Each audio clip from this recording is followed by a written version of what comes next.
Investor meet माननीय मुख्यमंत्री जी ने तय की है, पूरे राज्य में लगातार ये जारी है। भोपाल की बात जो लगातार जबलपुर और अन्य जगह पर हुई है, तो सागर अभी तत्काल में जो इन्वेस्टर्स मीट हुई है उसमें 3500 से अधिक प्रतिभागियों ने भाग लिया है। 10 राज्यों से प्रतिभागी यहाँ पर आए थे। रीजनल इंडस्ट्री कॉन्क्लेव सागर में 96 इकाइयों के आशय पत्र, जिसमें 240 एकड़ भूमि आवंटित की गई है, जिसमें 1560 करोड़ से अधिक की पूंजी निवेश और 5,900 से अधिक व्यक्तियों के रोजगार की संभावना है। लगभग 23,181 करोड़ के निवेश प्रस्ताव इस समिट में प्राप्त हुए। आगामी दिनों में हैदराबाद का रोड शो 16 अक्टूबर को होगा। भोपाल में माइनिंग कॉन्क्लेव 16, 17 और 18 अक्टूबर को है और रीवा की रीजनल इन्वेस्टर में 23 अक्टूबर को होगी। हमारा जो 7वां बिंदु है वो मध्य प्रदेश में बेरोजगारी दर पर हम गौरवान्वित है मध्य प्रदेश सरकार, और मुझे लगता है कि कई बार इस पर हम विचार करते हैं लेकिन शायद हमारी जानकारियों का अभाव होता है। हम गौरवान्वित हैं आज कि भारत सरकार ने जो बेरोजगारी का आंकड़ा देश के सामने रखा है, उसमें सबसे ज़्यादा बेरोजगारी केरल राज्य में है और केंद्र शासित प्रदेश में लक्षद्वीप में है। केरल में बेरोजगारी दर 29.9% है और केंद्र शासित लक्षद्वीप में 36.2% है और जो राष्ट्रीय स्तर पर इसका औसत है वो 10.2% है। लेकिन मध्य प्रदेश सबसे नीचे कुल 2.6% बेरोजगारी दर के साथ हमने जो सफलता अर्जित की है आज हम सबके लिए, आज के दिन को मैं मानता हूं कि ये आंकड़ा हम सबको गौरवान्वित करता है। इस बात के लिए भी मैं माननीय मुख्यमंत्री जी का आभारी हूँ। आज हमारी 3 स्कीमों में हम यहाँ पर खाते में पैसा डाल रहे हैं, तो माननीय मुख्यमंत्री जी अभी ये काम कर ही रहे हैं। लाडली बहना योजना के अंतर्गत अक्टूबर माह 2024 की राशि 1574 करोड़ अभी सिंगल क्लिक से आज के ही दिन डाली जा रही है। सामाजिक सुरक्षा पेंशन 332 करोड़ आज ही सिंगल क्लिक से ये जा रही है। प्रधानमंत्री उज्ज्वला योजना अंतर्गत समस्त एलपीजी गैस कनेक्शनधारी उपभोक्ताओं तथा गैर पीएम उज्ज्वला योजना श्रेणी की लाडली बहना लाभार्थियों को जून 2024 की जो गैप की राशि है 28 करोड़, वो भी आज सिंगल क्लिक से डाली जा रही है। विजन डॉक्यूमेंट के लिए आज माननीय मुख्यमंत्री जी ने कहा है कि 1 वर्ष के भीतर जो भी काम जिनके क्षेत्रों में जिलों में हुए हैं उसका विजन डॉक्यूमेंट के साथ उसका जनता के सामने प्रस्तुत करें, ताकि हमारी इस काम करने की गति का जनता जनार्दन को पता हो सके। आज हमारे नए मुख्य सचिव की उपस्थिति में पहली कैबिनेट की बैठक थी। 1989 बैच के आईएएस जो भारत सरकार में भी बड़े महत्वपूर्ण पदों पर रहे हैं, राज्य के तमाम विभागों को उन्होंने संभाला है, उनकी आज पहली कैबिनेट में उनकी उपस्थिति थी।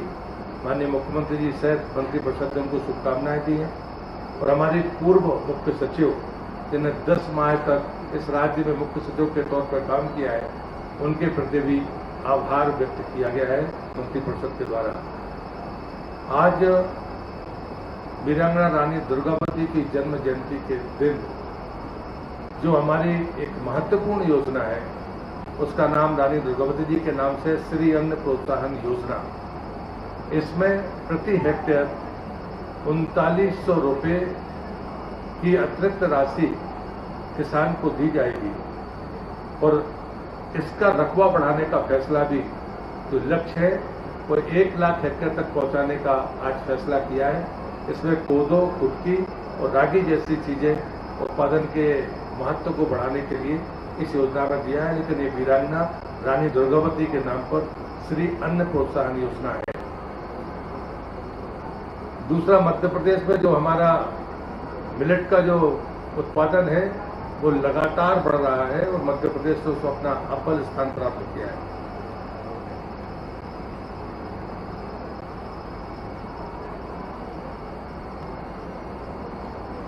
सहकारिता विभाग में मध्य प्रदेश एक बात के लिए और जाना जाता है कि हम 0% ब्याज की दर पर किसान को कर्ज देने का काम करते हैं। और इस बात का भी आज मंत्रिपरिषद ने आज ही के दिन फैसला किया है कि हम इस योजना को जारी रखेंगे और इसमें एक अंश भारत सरकार देती है और एक अंश मध्य प्रदेश सरकार देती है। और इस बात के लिए भी मैं माननीय मुख्यमंत्री जी को धन्यवाद देता हूं कि वीरांगना दुर्गावती जी जो सदैव किसानों के हित में अपना सोचती थी और किसानों से पूछकर फसल चक्र का भी निर्धारण करती थी, ऐसे उनके स्थान पर बैठकर इस महती योजना को फिर से 0% ब्याज में किसान को ऋण देने का जो उन्होंने फैसला किया है, उनके प्रति भी मैं अपना आभार व्यक्त करता हूं। पिछड़ा वर्ग तथा अल्पसंख्यक कल्याण विभाग, हमारे घोषणा पत्र में हमने तमाम अल्पसंख्यक अन्य समाजों के बोर्ड बनाने की बात कही थी और उसी के तहत अभी 20-25 दिन पहले माननीय मुख्यमंत्री जी ने जैन समाज के लोगों को जो आश्वासन दिया था, इतने कम समय में उसको पूरा किया है। ये हमारे घोषणा पत्र का मुद्दा भी था, जिसमें एक अध्यक्ष होंगे और 2 सदस्य होंगे। उनके ऑफिस का और उनके मानदेय का प्रबंध भी इसमें है। और साथ में ये भी मुख्यमंत्री जी ने घोषणा की है, क्योंकि जैन समाज में दिगंबर जैन समाज है और श्वेतांबर जैन समाज है, तो 2 वर्ष दिगंबर जैन समाज के अध्यक्ष होंगे का कार्यकाल होगा और 2 वर्ष श्वेतांबर जैन समाज का कार्यकाल होगा। ये महत्वपूर्ण फैसला आज कैबिनेट में लिया गया।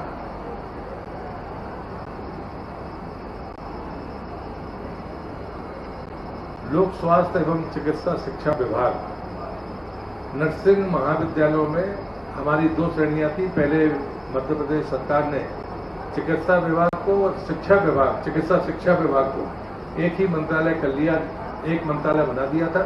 अब फिर से इसमें जो हमारी शासकीय संस्थाएं थी, उसमें 6 स्वशासी संस्थाएं थी, बाकी शासकीय महाविद्यालय थे। इन दोनों का डेजिग्नेशन शासकीय महाविद्यालय ही कर दिया गया है, ताकि एक प्रकार से उनको संबोधित किया जा सके।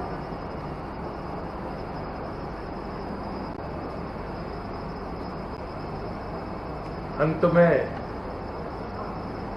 हमारे जो दमोह के लोग होंगे, वैसे तो राज्य के लिए भी ये बहुत महत्वपूर्ण है कि दमोह जिले में एक हवाई पट्टी है, जिसका राजस्व का जो टाइम था लीज का, वो समाप्त हो गया और अब वो मध्य प्रदेश सरकार की संपत्ति है। आज सैद्धांतिक सहमति हमारे कैबिनेट ने मंजूर की है कि हम उसे उन्नत करके हवाई पट्टी बनाएंगे। इस बात के लिए भी मैं माननीय मुख्यमंत्री जी को धन्यवाद देता हूं। दूसरा, रानी दुर्गावती संग्रहालय, मदन महल किले के चारों तरफ जो पहाड़ी है, उसको भव्य रूप से बनाने का फैसला मध्य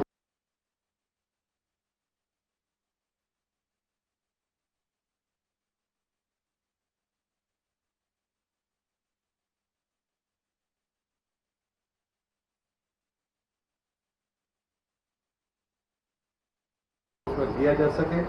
उसमें हमारे स्थानीय मंत्री माननीय श्री राकेश सिंह जी, हमारे जनजातीय मंत्री माननीय विजय शाह जी, उसमें मेरा भी नाम है, और यहाँ पर्यटन मंत्री धर्मेंद्र लोधी जी, ये समिति के सदस्य होंगे।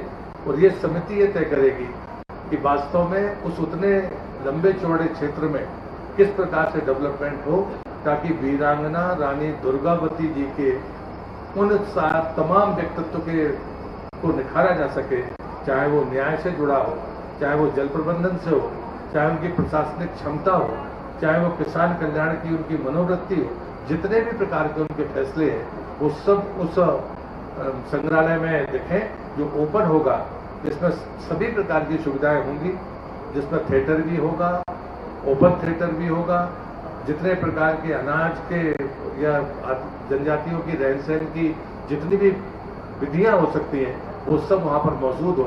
इस बात के लिए माननीय मुख्यमंत्री जी की अध्यक्षता में इस समिति का निर्माण किया है, ताकि वो जल्दी इस बात को आगे बढ़ाकर उसको भव्यता और दिव्यता प्रदान कर सके। मैं अपनी बात यही समाप्त करता हूँ। तो कुछ पूछना तो पूछ सकते हैं।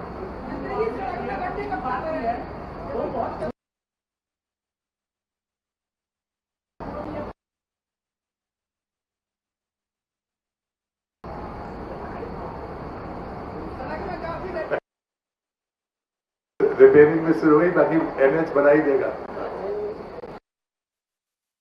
धन्यवाद दें।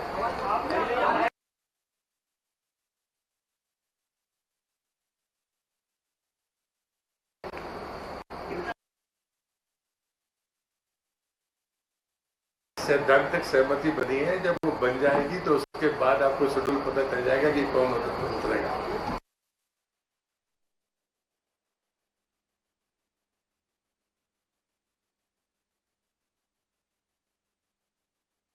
आज का दिन तो पूरी तरह से वीरांगना रानी दुर्गावती जी के लिए समर्पित है और इसलिए जितनी भी योजनाएं या जितना हम कर सकते थे हमने आज श्रद्धा के सुमरन के चरणों में अर्पित किए।